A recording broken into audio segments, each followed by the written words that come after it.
ಗುಬ್ಬಿ ತಾಲೂಕಿನ ನಿಟ್ಟೂರು ಹೋಬಳಿ ಬಿದರೆಹಳ್ಳ ಕಾವಲಿನಲ್ಲಿ 610 ಎಕರೆ ಭೂಭಾಗದಲ್ಲಿ ಈಗಾಗಲೇ ಎಚ್ಎಎಲ್ ಘಟಕ ನಿರ್ಮಾಣವಾಗಿ ಕೆಲಸವನ್ನ ನಿರ್ವಹಣೆ ಮಾಡುತ್ತಿದೆ. ಅದಕ್ಕೆ ಸಂಬಂಧಪಟ್ಟಂತೆ ಮತ್ತಷ್ಟು ಕೈಗಾರಿಕೆಗಳು ಈ ಭಾಗದಲ್ಲಿ ನಿರ್ಮಾಣವಾಗಬೇಕು ಎಂಬುದು ಕೇಂದ್ರ ಸರ್ಕಾರದ ಆಲೋಚನೆಯಾಗಿದ್ದು, ಈಗಾಗಲೇ ಸಾಕಷ್ಟು ಭೂಮಿಯನ್ನ ಈ ಭಾಗದ ರೈತರು ಎಚ್ಎಎಲ್ ಘಟಕಕ್ಕೆ ನೀಡಿದ್ದಾರೆ.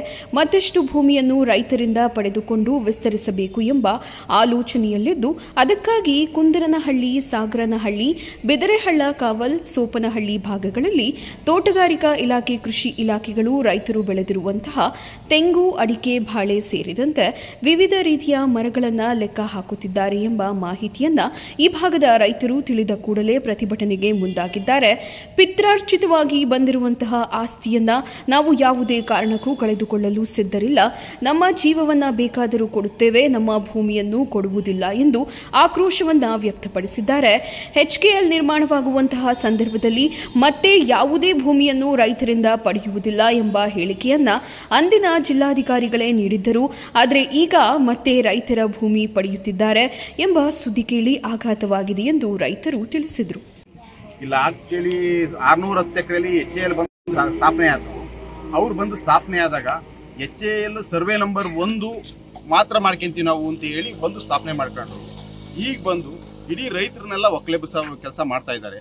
ಎಚ್ಎಎಲ್ನವರು, DC ಅವರು ಸೇರ್ಕೊಂಡು ಈಗೇನು ಸಾಗರನಹಳ್ಳಿಯಿಂದ ರೋಡ್ ಸೈಡ್ ಏನಿದಾವೆ ಜಮೀನುಗಳು, ಯಲ್ಲಾಪುರ ಗೇಟು ಲಾಸ್ಟ್ ಡೆಡ್ ಎಂಡ್ವರೆಗೂ ಫಾರೆಸ್ಟ್ವರೆಗೂ, ತೆಗ್ಗೇಹಳ್ಳಿ ಫಾರೆಸ್ಟ್ವರೆಗೂ ಪೂರ್ತಿ ಅಕ್ವೈರ್ ಮಾಡ್ತಾರೆ ಅನ್ನೋ ಒಂದು ಮಾಹಿತಿ ಇದೆ, ಸ್ಕೆಚ್ ಇದೆ. ಈಗ ಆಕ್ಚುಲಿ ಗಿಡ ಮರಗಳು ಬರೆಯಕ್ಕೆ ಬಂದಿದ್ರು. ಅದಕ್ಕೋಸ್ಕರ ನಮಗಿಲ್ಲಿ KEB ಅವರು TCಗಳೆಲ್ಲ ಬರ್ಕೊಂಡು ಬಂದಿದ್ರು. ಅದಕ್ಕೋಸ್ಕರ ನಾವು ಇಲ್ಲಿ ಪೂರ್ತಿ ಹೋರಾಟ ನಿಲ್ಬೇಕಾಗಿ ಬಂದಿದ್ದೀವಿ. ಇದೇ ಒಂದು ಎಚ್ಎಎಲ್ ಪ್ರಾರಂಭ ಮಾಡಿದಾಗ ಒಂದು 950 ಎಕರೆನ ಅಕ್ವೈರ್ ಮಾಡ್ಕೊಂತೀವಿ ಅಂತ ಹೇಳಿ ಬಂದರು. ಆವತ್ತ ಒಂದು ಕಾಲದಲ್ಲಿ ನಾವು ಇಲ್ಲಿಂದ ಪಾದಯಾತ್ರೆ ಮುಖಾಂತರವಾಗಿ ಜಿಲ್ಲಾಧಿಕಾರಿಗಳು ಮತ್ತು ತಾಲೂಕಾಧಿಕಾರಿಗೆ ಮನವಿಯನ್ನು ಕೊಟ್ಟು ಆವತ್ತಿನ ದಿವಸ ಏನು ಮಾಡಿದ್ರು, ಖಾಲಿ ಲ್ಯಾಂಡನ್ನು ಇರ್ತಕ್ಕಂಥ ಖಾಲಿ 610 ಎಕರೆ ಮಾತ್ರ ತಗೊಂತೀವಿ, ಏನು ರೈತರನ್ನ ಯಾವುದೇ ರೀತಿಯಲ್ಲಿ ನಾವು ಯಾವ ಜಮೀನನ್ನು ತಗೊಳ್ಳೋದಿಲ್ಲ ಅಂತೇಳಿ ಒಂದು ಹಿಂದೆ ಜಿಲ್ಲಾಧಿಕಾರಿಗಳಾಗಿರ್ತಕ್ಕಂಥ ಸತ್ಯಮೂರ್ತಿಗಳು ಒಂದು ಆದೇಶನ ಸಹ ಕೊಟ್ಟು ನಮ್ಮ ಗ್ರಾಮಕ್ಕೆ ಬಂದು ಒಂದು ಮನವಿನ ಸ್ವೀಕರಿಸಿ ನಮ್ಮ ಸಮ್ಮುಖದಲ್ಲಿ ಒಂದು ಮಾತನ್ನು ಕೊಟ್ಟಿದ್ರು. ಇದು ಹೋದ್ರೆ ನನಗೆ ಇನ್ನೊಂದು ಕುಂಟು ಜಮೀನು ಇಲ್ಲ, ಮನೆ ಸೈಟು ಸಹ ಇಲ್ಲ. ಅವ್ರು ಕೊಡೋದು 3 ಕಾಸು 6 ಕಾಸು. ಇದಕ್ಕೆ ಏನೇ ಪರಿಹಾರ ಆದ್ರೂ, ಹೊಣೆ ಆದ್ರೂ MP MLAಗಳೇ ಕಾರಣ, DCನೇ ಮೇನ್ ಕಾರಣ. ನಮ್ಗಿಂದ ಇದ್ರ ಬಿಟ್ಟು ಸುತ್ತಮುತ್ತ ಹಳ್ಳಿ ನಮ್ಗೊಂದು ಕುಂಟು ಜಮೀನು ಸಿಕ್ಕಲ್ಲ.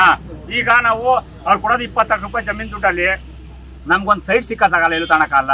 1 ಎಕರೆ ಜಮೀನು ಕಳ್ಕೊಂಡು ನಾವು ಮುಂದೆ ಜೀವನ ಮಾಡೋದು ಹೆಂಗ್? ನಾವು ಮುಂದೆ ಜೀವನ ಮಾಡೋದು ಹೆಂಗ್? ಎಲ್ಲ ಯಾಕೆ ಸುತ್ತ ಬತ್ತ ಅಕ್ವೈರ್ ಮಾಡ್ಕೊಂಬಂದ್ರೆ ರೋಡ್ಗೆ ಹೋತು 1 ಎಕರೆ ಹೋತು, ಕೊಟ್ಟರು 20 ಲಕ್ಷವ, ಅದೆಲ್ಲ ಖಾಲಿ ಆಯ್ತು.